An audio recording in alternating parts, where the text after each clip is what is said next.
before we move in, help this channel reach more history fans. Hit subscribe, tap the like button, and tell us in the comments where you're watching from. Do you believe small, simple ideas can win big wars? After you hear this story from the Battle of the Atlantic, you might. March 17, 1943. The North Atlantic roars like an artillery battery. Waves taller than houses slam steel hulls as a convoy claws its way through water the color of gunmetal. The wind cuts across the deck hard enough to draw blood. Planks groan. Bolts shiver. Somewhere beneath that chaos, a German U-boat glides on electric motors, its periscope slicing through the slate-gray surface. Inside the red-lit tube of the submarine, men listen to the sea. They smell something a hunter learns before he is taught. Smoke, faint and far. Smoke means ships. Smoke means prey. On the bridge of the Liberty ship, named William Eustace, Captain James Bannerman stares into the blown-apart horizon. He knows the smell as well as the man below. One trail of smoke is all a U-boat needs to stalk, close, and kill. But this morning the smell fades. The horizon stays empty. The ocean keeps its secrets.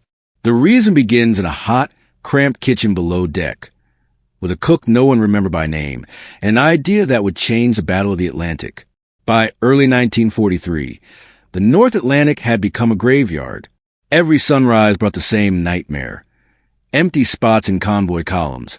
Shattered hulls foundering in the swell, names ticked off a naval list that grew too long too quickly. German U-boat wolf packs ruled the shipping lanes between Halifax and Liverpool. They hunted like patient wolves in winter, waiting quietly in the cold dark for the faintest sign of life above. The Allies, without meaning to, fed them. The sign wasn't sound. It wasn't light. It was smoke. Every merchant ship of the era, Liberty ships, tramp steamers, coastal freighters, dragged a black banner behind it. From each funnel, day and night, poured a towering trail of soot and steam that rose hundreds of feet. Lookouts in German periscopes didn't need to see hulls or hear screws. On a clear day, a U-boat could spot that smoke from 20 miles away, long before anyone on the surface spotted so much as a ripple. To the Germans, the ocean was a chessboard. Every plume was a beacon screaming, "We are here."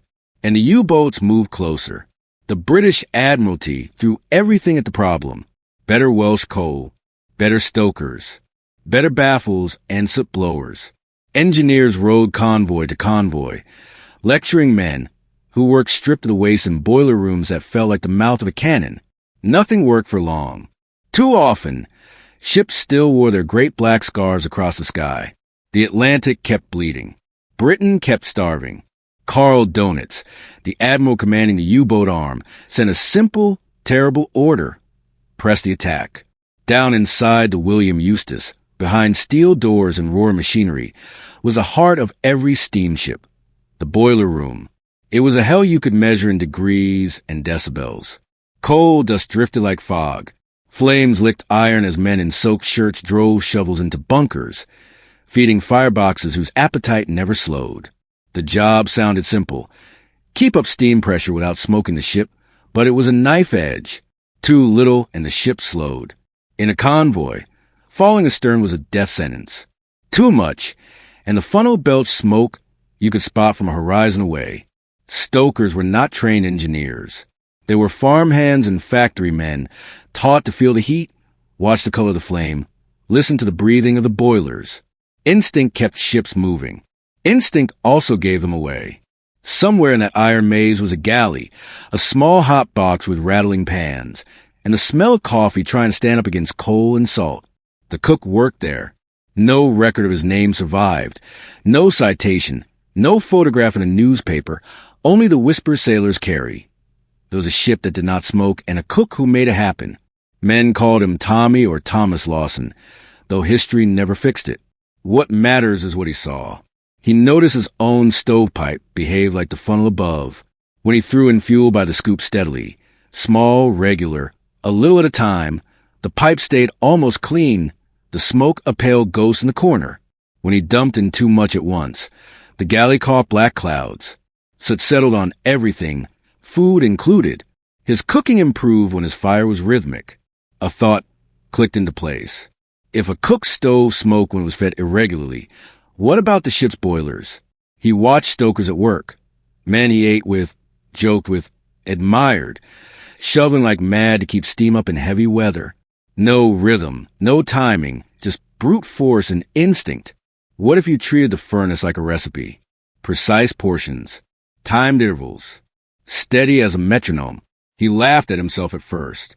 Who would listen to a cook about boilers? But war has a way of erasing boundaries. One night, hands black with soot, he asked to see the captain.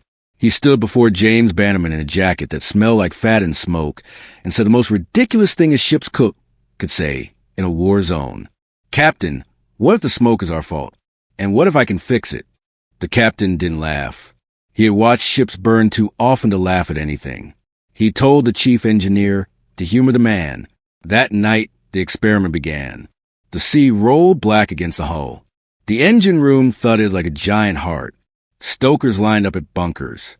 For once, they didn't hammer coal into fireboxes like men bailing a sinking boat. They fed them like a team. One measured scoop per furnace. Pause. Another. Rhythm. The engineer stood with a stopwatch. The cook, eyes on the flame through the peepholes, called the beat. Now, now, now. At first, the change was in the sound. The boiler's roar quieted to a steady, living hum. The pressure gauge held like a tight drum. On deck, men looked up at the funnels out of habit, expecting the same black banner. There was no banner. A thin gray haze curled and vanished in the wind. From the bridge, James Bannerman lowered his binoculars. Thin mist, wet air, no oil-black twist stabbing the sky. "By God," he said softly, "we're invisible." Below, the cook wiped his forehead with his sleeve and watched the fire breathe like a living thing. No loss of speed, no drop in pressure. All that change was everything that mattered. By morning, word had traveled down the line. The next day, when the sea let up enough for whistles to be heard, other ships in the convoy tried it. Same result. Their smoke faded to a whisper. At a distance, the Atlantic looked empty though dozens of ships moved through it. Rumor moves fast at sea. Before the William Eustace tied up at Liverpool, the story had crossed more water than any destroyer. There's a ship that doesn't smoke. Engineers came aboard expecting trick fuel or a secret device. They found a grease-stained chart pinned to the boiler room bulkhead. Feed schedule by minute, a rotation across furnaces timed like a watch. A cook's scribble had become a naval secret. Tests followed. Captains volunteered their ships. The Admiralty sent observers. Crews used clocks and whistles to pace their shovels. On some ships, the interval was 60 seconds per scoop at each furnace. On others, engineers refined it to a rotation. Every 12 minutes, each furnace received a measured charge, maintaining even burn across the battery. One by one, the black veils faded from the sky. Convoys that once painted the horizon now dissolved into the mist. Miles away and meters down, German lookouts peered through periscopes and saw fog. No funnels, no glow, no smoke. Hunters were suddenly blind. May 1943. 43 merchant ships slide out of Liverpool under a bruised ceiling of cloud. The decks are slick with rain. Hold are stacked to the deckhead with the lifeblood of a starving island. Food, gasoline, steel, explosives. Royal Navy escorts, HMS Duncan among them, prowl the edges like lean gray wolves. Men know the numbers. For months, the North Atlantic has been a coin toss. When a convoy vanishes, you don't hear screaming. You just mark a black line on a chart. Waiting off Greenland are 30 U-boats, engines idling, hydrophones listening. The wolf packs have their lines set. The convoy is supposed to be just another target. But this time, the air above the convoy is empty. No thick plumes. No ink-black trails twisting to heaven. It is all wind and spray and nothing to see. In U-266, a periscope breaks the surface. The commander scans the horizon, expecting the dark exclamation marks of smoke against the dawn. Nothing. He rubs the lens, adjusts focus. Curses. They should be here. Charts say so. Bearings say so. Experience says so. Hours pass. Bearings are recalculated. Torpedoes sit cold. When depth charges start exploding in the dark, It is a U-boat that is surprised. On the bridge of HMS Duncan, an escort captain shouts, "Contact bearing 21." The destroyer leans into the turn. Sonar pings echo through the hull. Sailors below decks whisper in disbelief. The convoy should have been spotted by now. The sea remains empty of smoke and full of targets. Targets the enemy cannot see. For the first time in years, the Atlantic begins to belong to the Allies again. U-boat captains couldn't understand it. Convoys that once wrote themselves on the sky vanished into thin air. We see smoke, then it disappears. A German officer wrote in a log. The ocean swallows them whole. Periscopes rose. Nothing. Submarines surface at night, desperate for a silhouette, and met destroyers waiting with radar and depth charges. The hunted had become invisible. The hunters were blind. Back in London, June 1943, the war room hummed. Maps of the Atlantic covered every wall. Thick red lines marked lost ships. Thin blue lines, the thinness hurt, marked those that got through. Admirals, engineers, and staff officers bent over reports. One memorandum sat slightly apart. Confidential. Convoy on / reduced smoke visibility. Enemy detection probability down 60%. Recommend immediate fleet-wide adoption. Numbers are stubborn facts. Nobody asked for a hero's name. One officer, tired to bone, muttered a line that would be the epitaph of the whole episode. A cook did this. Orders went out that night. Every merchant ship departing Liverpool, Halifax, New York, and Glasgow would adopt time-stoking procedures. Boiler rooms received charts laminated against sweat. Stokers received stopwatches and measuring scoops. Engineers explained rotation cycles. No more panic feeding. Each furnace would be fed in turn at a steady interval to keep a clean flame and steady pressure. It wasn't a gun or a code book or a new kind of radar. It was rhythm, discipline, timing, and it worked. Summer 1943.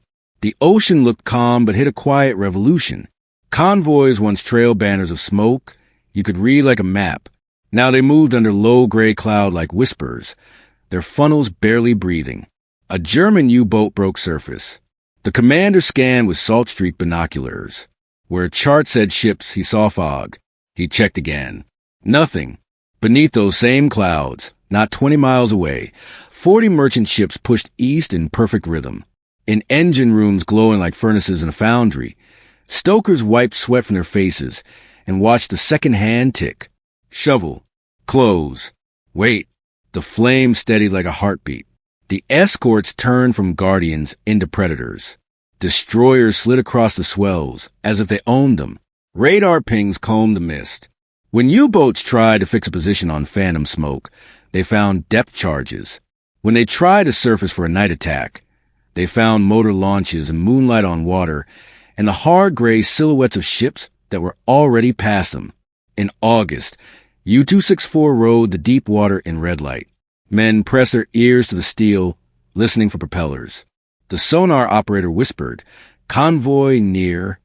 The commander muttered that it was impossible. They hadn't seen so much as a vapor thread. He raised a periscope. Turn in a full circle. Fog. Whitecaps. Emptiness. In the next minute, the boat lurched as a charge exploded off the bow. Tools crashed. The commander gripped the railing. We never saw them. Above, the convoy sailed on unseen as destroyers circled like sharks, forcing wolf packs into depth and silence. Across the Atlantic, U-boat radio traffic changed tone. Enemy position lost. One signaled. Smoke vanished. Another wrote, awaiting new orders. The sea, which had been the U-boat's ally, grew treacherous with absence. None of this came with a parade. There were no headlines. There were port mornings in Liverpool when fog lifted and battered ships slid into harbor with decks scarred and flags hanging limp and living men lining the rail. Dockers cheered. Winches whined.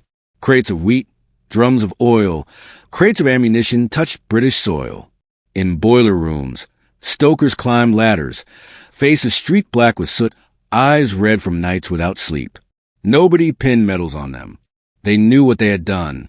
Somewhere in the galley of the William Eustace, a man wiped his hands and went back to his pots.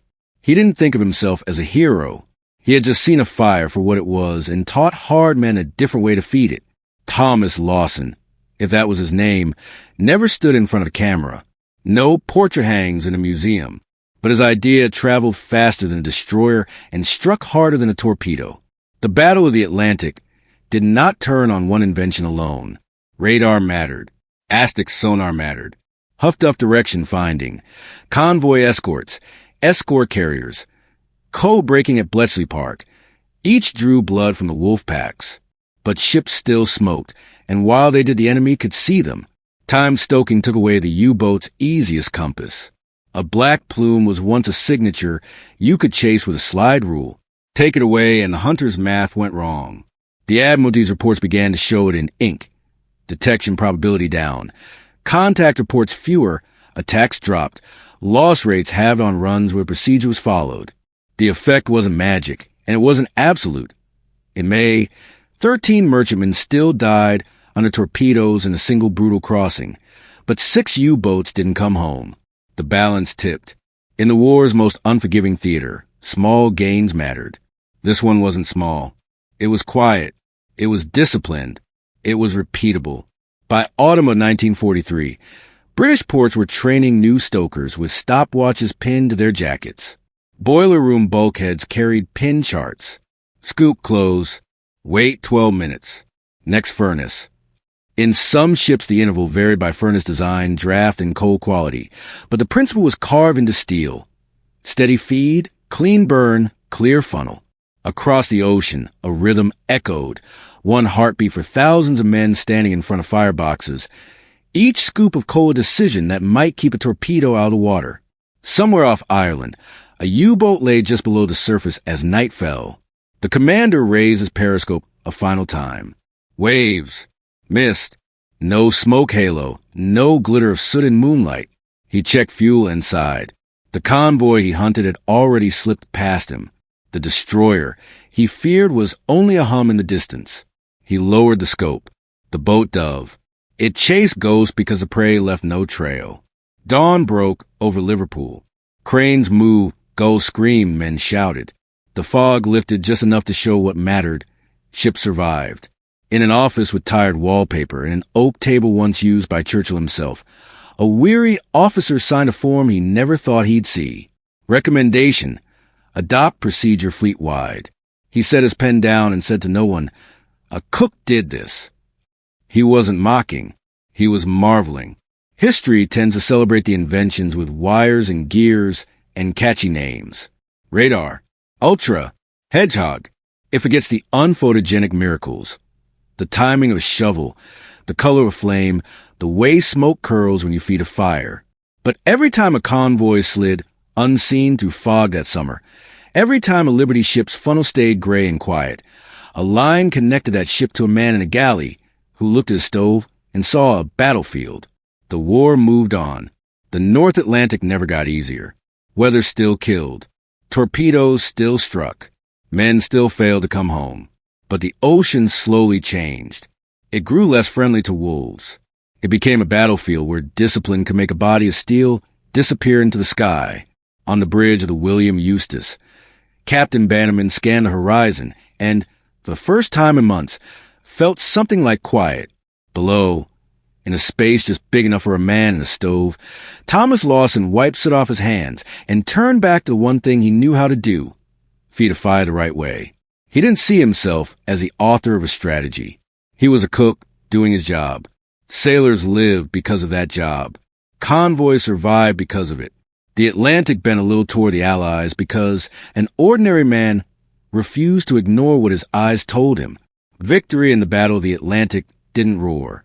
It whispered.